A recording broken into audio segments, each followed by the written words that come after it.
The Holy Gospel of our Lord Jesus Christ according to Matthew.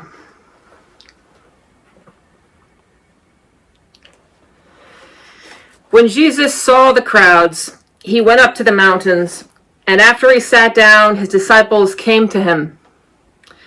Then he began to speak and taught them, saying, "Blessed are the poor in spirit, for theirs is the kingdom of heaven. Blessed are those who mourn, for they will be comforted. Blessed are the meek, for they will inherit the earth. Blessed are those who hunger and thirst for righteousness, for they will be filled. Blessed are the merciful, for they will receive mercy. Blessed are the pure in heart, for they will see God. Blessed are the peacemakers, for they will be called children of God. Blessed are those who are persecuted for righteousness' sake, for theirs is the kingdom of heaven. Blessed are you when people revile you and persecute you and utter all kinds of evil against you falsely on my account. Rejoice and be glad, for your reward is great in heaven. For in the same way they persecuted the prophets who were before you." The Gospel of the Lord. Praise to you, Lord Christ.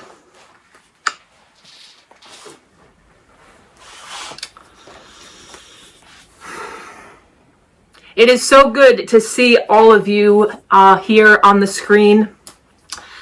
I want to, before I begin, to reflect on this incredible All Saints Day, on this life-changing gospel. Let me just quickly say thank you to those of you who have been praying for me and for Lisa. I had a big surgery on Thursday, and I received, and I was in the hospital for until Friday, so I feel like I've just been home for a few hours, but I came home to cards, real cards with real stamps from some of you, including emails and texts and posts. I feel so cared for by this church family. So I just want to say thank you. Your prayers, as all prayers, always work. I'm reminded of that again, that prayers don't always fix. I mean, sometimes we say prayers because we want our prayers to fix things, and that was never the promise. The promise is that prayers always work. They always transform. Always. If you right now just say one quick prayer, one thought, without words even in your head, that changes the whole world. That's the promise. And the truth is, we're an evidence-based version of Christianity in the Episcopal Church. So I'm not just saying that to you because I believe it. I see it. Even if the prayer you say only, and how amazing is this anyway, changes you. You're now praying for your brother-in-law who you don't really even like. You're changed. Now, he may not vote the way you wanted to vote on Tuesday. Maybe that fix won't happen, but you're changed. So I come out of the last week grateful for this church family and for all the people in my life. But I just want to remind all of you that prayer always changes things. Remember, C.S. Lewis said, I don't pray to change things. I pray because when I pray, I'm changed. And then I change things. So maybe you're the only ripple in the whole universe from your prayer. Now you care about someone. You put someone else at the center of your concern besides yourself or your worries. So keep praying. Not just for me. I'm praying for you. I owe you guys big. So thank you. And it's good to see you. And it's All Saints Day. I could not miss All Saints Day. What you should know is that it's sad that we're not in the actual sanctuary, because there are signs in the sanctuary all year of the importance of saints. I mean, some churches have big, stained glass windows or paintings or statues of the saints. Some of you, grew up in a church that was named after a saint. Some of you are named after a saint. Some of you who are confirmed, maybe you took the name of a saint. So saints are all over the place, but they're definitely in every sanctuary. And for me, probably the most beautiful way that we see the saints is if you go up to any altar, whether it's stone or wood. I mean, sometimes, in the first few centuries of the church, remember, stone altars had the bones of saints in them. They were actually tombs. And that the Eucharist would be spread, well, when people weren't doing it in their homes or in private, as Christianity could be practiced more in public, you had people actually having the Eucharist on the tombs of saints. And the idea was, we're building the church today on the lives who've gone before us. And then we had times where the altars were made of wood because we wanted to remind people that they were actually a lot more like tables. And then there are times that we came back with stones. So, it depends which century you're in or what part of Christianity you're in. But the idea was, we're building our lives, our sacraments on those who've come before us. We don't have to do something completely new. We don't have to invent a political party or invent a version of Christianity. We are building, it's like a baton that has been passed to us. And the symbol in the early church was we actually had the Eucharist on the bones of saints. Because in the first couple of centuries before Christians were kind of in charge, you became a saint for the way you died. Right? You died in the Colosseum, you died because some emperor didn't like you and cut your head off and things like that. But then after Christianity is less persecuted, we actually become a saint by how we live. So some people are saints because of how they died, and some people are saints because of how they lived. But in any case, there's this beautiful symbol. Every altar has this white linen cloth. You've seen it. It looks a lot like we're wearing, and it's meant to. And that white linen cloth that we put on every altar is a symbol of the faithful people. And the altar is Christ who gave the sacrifice, Christ who clothed himself in humanity.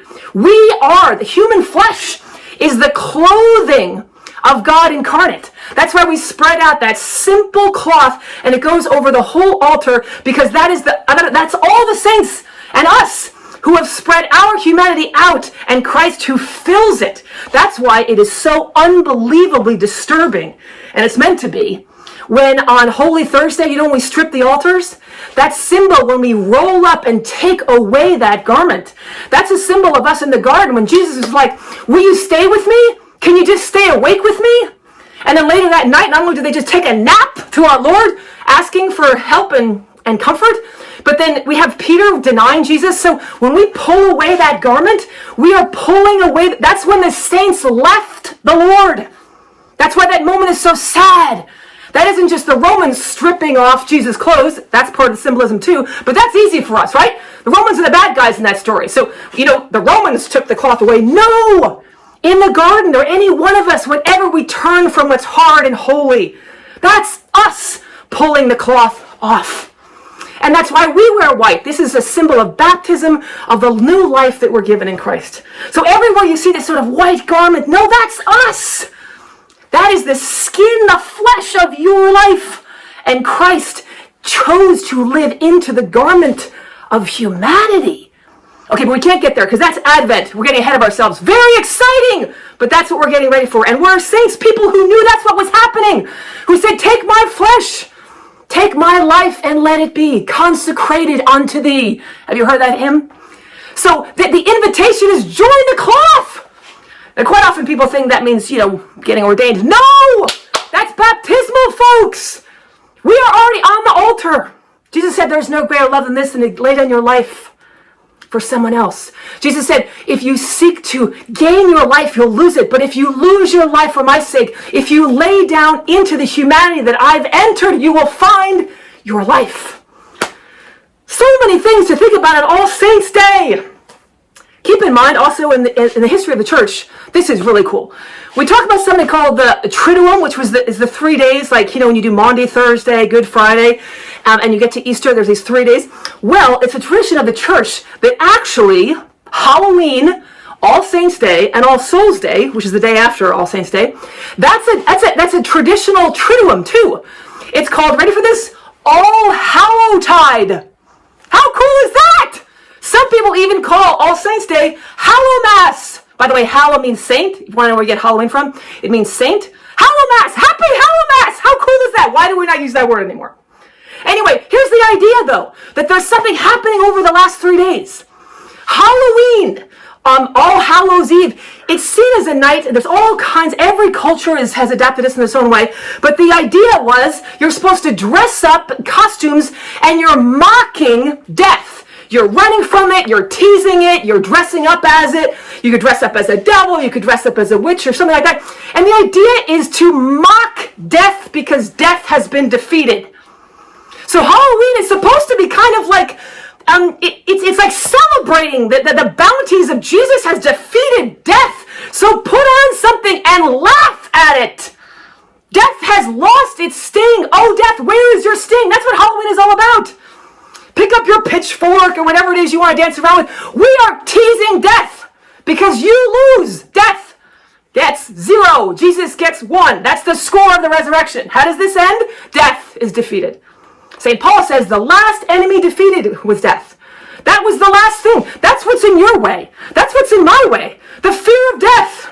That death itself has been defeated in resurrection, but the fear of it, the kind of stench of it is everywhere. And in COVID, I mean, it's like something we wake up to. We keep with us even in our sleep. Whether you're afraid of getting it or you know someone who has it or you look at the numbers going forward, it's terrifying. So think about it this way. We are supposed to mock death on Halloween. And then we have All Saints Day, where we celebrate people who believed that death could not take them, that their bodies could be taken, but their souls were in Christ. As Robin says every time she has that closing blessing that I love at St. Clement, may God save your soul. And it is saved. We are held in God. And on All Saints Day, we recognize people who were so sure of that, they said, go ahead, take my life, because I am in Christ forever. And nothing can separate us from the love in Christ. And then we have All Souls Day, where we remember everyone who has died in the past year. We honor that every life is itself a struggle against the fear of death and a celebration of rising in glory. So these 3 beautiful things. Happy All Hallowtide, people! Before we begin the new year of Advent, we're meant to meditate on the fact that death has died. We got to get that right before we start lighting our Advent candles and waiting for Jesus. Because what can start to happen is we think that our glory and our victory comes later. It's now! We end the year reminding ourselves that the saints got it. Do we? That's what today is about. Those of you who've been doing the 30-day challenge, the preparation, if you missed it, don't worry, go to the Facebook page. You can see there was a question every day to get ready for this day, where we are about to renew our baptismal promises. This is like a remembrance of what has been done, and it's an invitation for us to do something eternal. Not just vote on Tuesday, and thank you for those of you who've already voted. Not just pray for those who are voting and their protection. Not just pray for our country in this time of division and an impending dread, whether it's violence or systemic racism or all the things we're worried about just exploding in the next week. Thank goodness. If All Saints Day didn't have a day, I would ask it to be the day before the election. Because we need to remember that people can get hurt, and they do get hurt, and evil forces can take people's lives even. But instead, look at the hymn that we sang, that even as the world tries to take the life of saints, they sing anyway. We hear them. They're around us. Think of it this way, though, because this is what's exciting about today. It's not just that we hear the saints have done great things, or maybe Simon says, like, this saint did this, Simon says, do this, I'll do this. And there's so much more going on. You have to think first, though, about Mary. And for those of you that have your prayer books and you read morning prayer, you've heard of the Magnificat, maybe. Very good thing, go read it. But remember how the Magnificat begins. So Mary, this teenager, you've just been told, hey, you're pregnant with God, by God. Wow, right? I mean, that's kind of disturbing in a sense. But here's her response. You know these words. My soul proclaims the greatness of the Lord. My soul rejoices in God, my Savior. You know that part. But turn the page, people. This is where it gets interesting. She then says all the things that God has done and will do. And she's beholding it, and she's amazed. She can trust him because of it. But listen. The Almighty has done great things for me. His mercy is on those who fear him. He has showed the strength of his arm. He has cast down the mighty from their fortresses. He has filled the hungry. He will help his servants. He will show mercy. That's awesome. But you're supposed to read this together with the gospel for today, where Jesus doesn't show up on the Sermon on the Mount and say, I will give the kingdom to the poor. I will help those who mourn. I will give an inheritance to the meek. Do you notice? It's very cool. In Greek, it's much cooler than it is in English. Because it's in the passive, and I'll explain what that means. What he's saying is, yes, I am the source. God will make these things happen. Exactly what Mary said. But today, Pope, I'm so glad you guys are here because you get to hear this invitation. The Sermon on the Mount says, because Jesus, remember up until this time in Matthew, he's been healing, casting out demons, doing these other things. And then he turns in the 5th chapter of Matthew and says, join me. Yes, I'm the one who does all these things. I am the one who Mary spoke to and said, gosh, you do all the really cool things. Yes, but today I say, blessed are the poor, theirs will be the kingdom. It doesn't say by me, and it's our invitation to get involved. Jesus could have said, because I'm going to do it. Instead, he says, it will be done. And so what Jesus is saying to me and to you this morning is, it will be done. The question is, do you want to join? These are the things that I am doing. You've watched me, but I'm going to stop right here on this mountain and turn around and say, do you want to help? Because it's going to happen. It's up to you. Join me. There's that great line where it says, blessed are those who mourn, for they will be comforted. Comforted is a totally weak word. I hate that translation. The word there in Greek, we get the word paraclete from it, like comforter. But what it means, it's a legal term in Greek. It means an advocate who will restore justice. So yes, blessed are those who mourn, for they will be, by an unknown person, God and us in some combination because we've been invited, the mourning will be healed. What has been taken will be restored. What was ripped will be mended. That's a legal term. It means justice for people who have lost a life or lost life at the hands of someone who did something wrong. That's an incredible... See, when you just say, blessed are those who mourn, for they will be comforted, that's like saying thoughts and prayers. We're praying for you. We're thinking of you. That's not a small thing, but that's very different than saying, take those who are poor, take those who hunger and thirst for righteousness. And you begin to realize what Jesus is saying is, I am coming for all the death in those things, and I will empty their tombs. I will empty the tombs of poverty. I will empty poverty. I will empty the tombs of those who have been persecuted. I will take them to myself. But today, and in the baptismal vows in just a few minutes, you're going to hear the invitation again. Will you, Robin will say, will you? That's the question of the whole day. Will you? God is going to do these things. But if you read the Beatitudes, you begin to hear it never says God alone. And of course not. Jesus who says, come follow me, taste and see. Pick up your cross, drop your nets, come out of the tree, come up from the well, come out of the crowd. All the ways that Jesus says, this great thing is happening. Nothing can stop it. The gates of hell cannot stand against it. But would you like to join? What? That's amazing. The Beatitudes are not just a to-be list. It's not who God is. It's a to-do list. Some of you are saying, I don't need any more to-do lists. Your COVID to-do lists are all of your life. That's not what I'm talking about. I mean, laundry, do all those things. But hygiene is important. But follow this invitation today. It comes in every Eucharist, but on All Saints' Day, we focus on the people who said yes to remember them. And for those of you that think it might be sort of crazy to believe that we have saints around us, because remember, they lived with us. That's why we dress the altar, to remind that they are here. They're in this room that I'm in. I was in a hospital room hours ago. It was crowded. I had a nurse come in and just say, this room you're in is so large, you must feel alone. I said, do you know how many saints there are? This room is packed. Now, someone would say that's kind of crazy. Yes, St. Paul says you're going to be fools for Christ. Give me some of that foolishness. And let me just share with you for a fact that if you look at any major movie series in the last 10 years, we're not the only ones that have this idea. But just consider for a second Star Wars, right? The first Star Wars movie comes out in 1978. Decades! If any of you know when that series ended about a year and a half ago, I couldn't wait. It was the 9th movie. How is it going to end? It's been 40 years. I couldn't believe it. The star, she falls at the end and she's got this evil guy and a whole stadium full of demons cheering for her to fall. Do you remember this scene? Oh, spoiler alert. Sorry. I'm going to go there. And she falls. And what does she say? She doesn't fall down and say, I'm going to get up. I'm going to do this. I'm going to fight evil. She looks at the stars and says, be with me. I wonder what the secular people in that movie theater were thinking. They're probably thinking, who is she talking to? And then all the voices of all the people who fought for virtue and freedom, their voices, everyone who's died, they start cheering for her as she stands up, my friends, and out of nowhere, like literally, like this lightsaber just comes up and she actually defeats evil. Not alone.